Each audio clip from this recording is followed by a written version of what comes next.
Hey guys, Brian Gleize from the Scott Agency here. My guest today is Miss Katie Joyce, attorney at law right here in Warrenton. Hello, thank you so much for having me. Guys, I want to talk to my contractors, I want to talk to my business owners and things like that. We did a previous video talking about limited liability companies. I encourage you to go search that out. The limited liability company, or LLC, is really just the first part, in my opinion, of setting up the proper organization. So many people that are going into business right off the bat, when I ask them, do you have a contract that you use with the people that you're doing business with?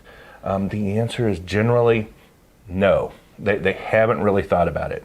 So what happens in those instances is I help educate them through the insurance process. Whenever you come to me for insurance, I have to take a Polaroid picture, figuratively, not literally, to show the insurance underwriters that Katie is put together enough to deserve a good rate on her insurance. They want a copy of the contract. Yes. The contract should have hold harmless agreement, and so many times people will Google it. But talk to us a little bit about the importance of a contract and how you can help people with that contract. Yeah, so and the thing about contracts is that it really does apply to such a wide variety of work that you may think of some more traditional, business and larger business areas that need it, but regardless of what you're doing, if you're in any kind of business, even in agreements among friends, a contract is highly important and can save so much confusion, if nothing else, other than disagreements later on. And people will be surprised with how often they need it, whether it is for insurance purposes, banking purposes. There's so many times that you just need that written language to verify of, this small town, there's a handshake agreement. We know what absolutely. We're doing. But if nothing else, it doesn't have to be adversarial in setting that up. It can be if we're in agreement, we just want to make sure it's on paper so that we can continue to be in agreement. I can write a contract for a variety of things. You could think of anything here. Yeah, whether it's a contractor, whether it is a landlord, a property manager. Absolutely. So guys, that handshake agreement is a very old-fashioned, gentlemanly thing to do as far as that goes. But that handshake agreement has crushed friendships and relationships.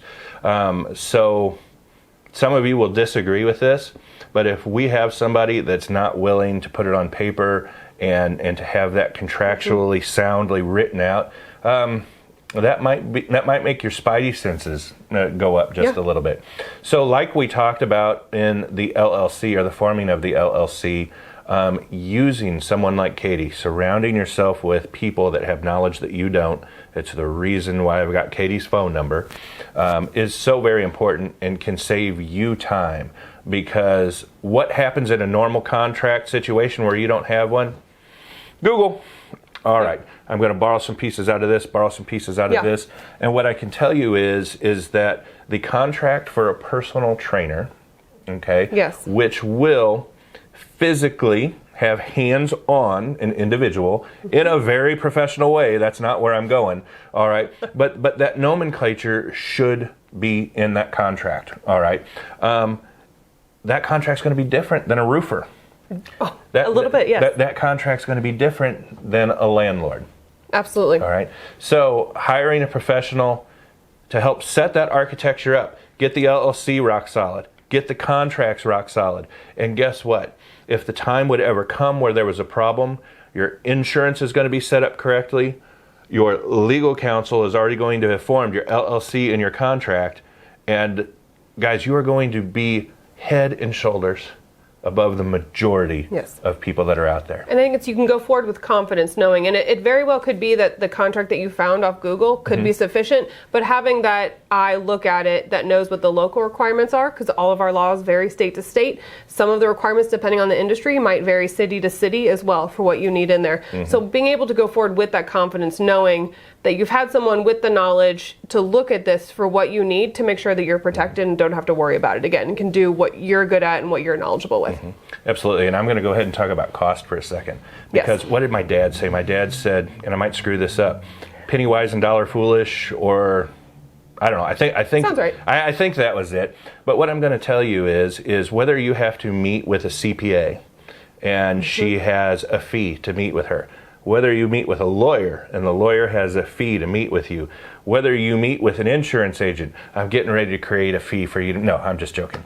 But guys, that is money that you need to spend. Go forward with confidence instead of going forward with, I hope this works. Yeah, and while some contracts, if they're quite detailed, can be rather expensive, sure, it's still going to be cheaper than the lawsuit if you didn't have it.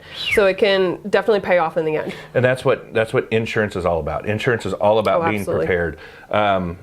People, thank goodness, don't have knowledge about some of the claims that come up. And these claims that happen are not hundreds of dollars. They're tens of thousands of dollars. Absolutely. That we deal with. So set it up correctly. Do business locally. Katie, throw your phone number out for the folks out there. So again, I'm Katie Joyce with Joyce Law LLC. My phone number is 636-456-4300. Guys, I'm Brian Gleize with the Scott Agency, 636-456-8633. And Katie, thanks for being there for me. Thank you so much. Cheers. Cheers, girl.